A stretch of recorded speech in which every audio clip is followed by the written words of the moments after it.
Alguns exemplos que você cita no seu livro que eu adorei. Por exemplo, a Playboy, em que a Sandy deu uma entrevista. E aí sai... Aliás, o título do capítulo é Possível Ter Prazer Anal.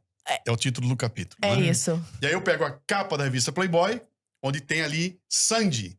É possível ter prazer anal. Mas fala, Na a capa da Sandy Playboy. falou isso? Cara, vendeu de montão. Todo mundo, cara, Sandy. E aí eu mostro ali a entrevista da Sandy, eu reproduzo a entrevista, e ela responde uma pergunta do jornalista. Ele fala, escuta, Sandy, o que você acha? Ele vem bem capcioso, né? O que você acha? Ela falou, olha, eu não sei. Tem gente que gosta, deve ser possível ter prazer anal, tem gente que gosta, tem gente que não gosta, eu não tenho a menor ideia. Ela dá uma resposta perfeita. Perfeita. E aí tipo, o editor foi lá... sei, pá, alguém deve gostar disso aí, pô. O editor foi lá e pinçou o trechinho que ela diz no meio da frase, é possível ter prazer anal, bota entre aspas, põe na capa da revista, Pronto, e aquilo se transforma no conteúdo da revista e vai todo mundo, safadinha. Exato. A Sandy, Não. imagina. Mais um exemplo, Luciano. A reportagem do El País que teve o título modificado. Sim. Você se lembra desse? Então, o Brasil vai lá na... Davos. Davos, né? É. Faz uma apresentação lá em Davos e o El País, em espanhol, sai dizendo, cara, foi uma apresentação legal, todo mundo ficou entusiasmado com o Brasil. A mesma matéria vem pro Brasil, é traduzida para o português e o título diz ao contrário. Todo mundo decepcionado com a apresentação do Brasil. Só que a matéria não mostra isso. A matéria é igualzinha, mas o título em espanhol diz que foi legal e o título em português diz que foi ruim. E é a mesma matéria. Eu tive o trabalho de ler as duas, mas o título mudou. Então, qual que é o interesse, tem alguém... né? que faz os títulos. Que não é o mesmo cara que escreve a matéria, né? Então a gente não pode até nem crucificar o jornalista, né?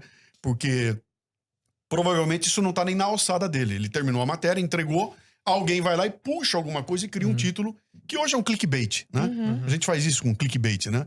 Mas é ruim porque bate naquilo que você falou. A turma não mergulha, não passa do título. Aí fica, aí compartilha a manchete.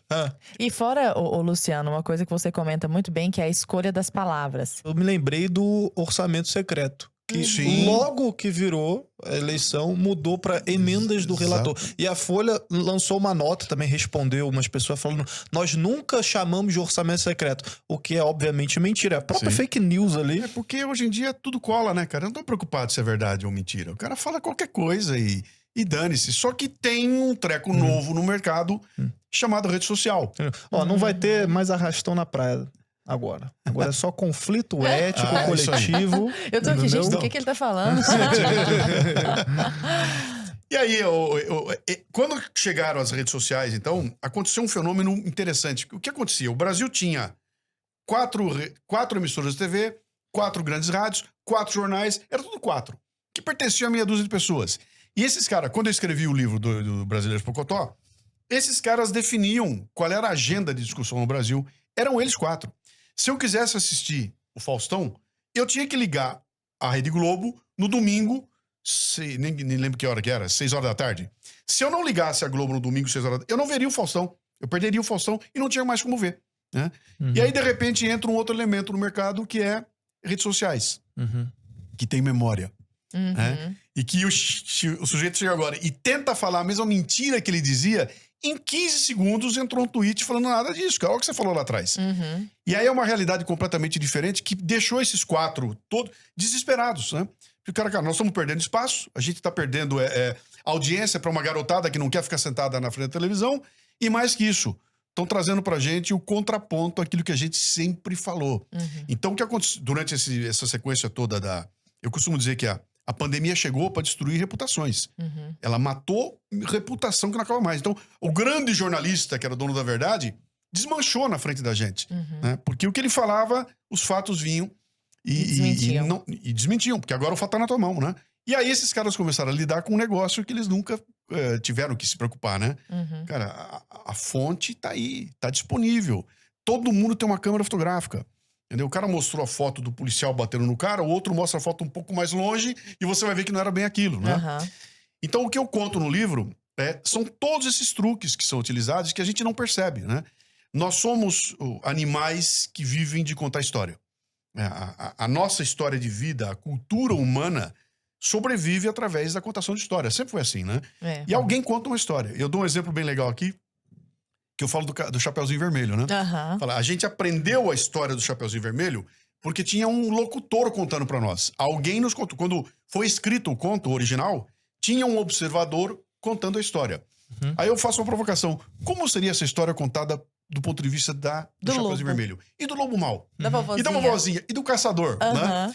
E aí, quando você tem, que é o que acontece hoje em dia, você começa a ver uma riqueza de informações, e aí vem cair aqui. O Homer Simpson não consegue mais olhar para um lugar só e falar, é isso que acontece. Ele olha aqui e fala, não, mas peraí, o outro, ele tá me dizendo. Pandemia. Cara, chega lá o cientista renomado, fala A, em 15 segundos chega o cientista renomado e fala B. E os dois mostram trabalhos, os dois se referem a referências, porque saiu na revista Lancet, mas aí a revista Lancet errou. Mas quem tá certo, cara? Eu só sou o Homer Simpson. E você é o médico, você me fala A, você me fala B, com qual dos dois eu fico? E nós passamos a conviver com isso. Então, começa a haver uma responsabilidade que muda de lugar. Ela não é mais das mídias. Ela é minha agora. Se eu não estiver preparado para o que vem para mim, se eu não ler, eu não posso ver televisão, cara. Pois é. Sem ler, eu não consigo assistir televisão. Mas por quê? Porque eu não consigo ter repertório. Cara. Eu não sei como as coisas acontecem. Eu fico sentado lá que nem um bobão, acreditando no que estão me contando. E aí aparece alguém contando o contrário da história. Aí eu mudo. Como é que é isso? É dessa loucura que nós estamos vivendo. O Brasil tá... Você chama de justamente Infotoxicação. infotoxicação.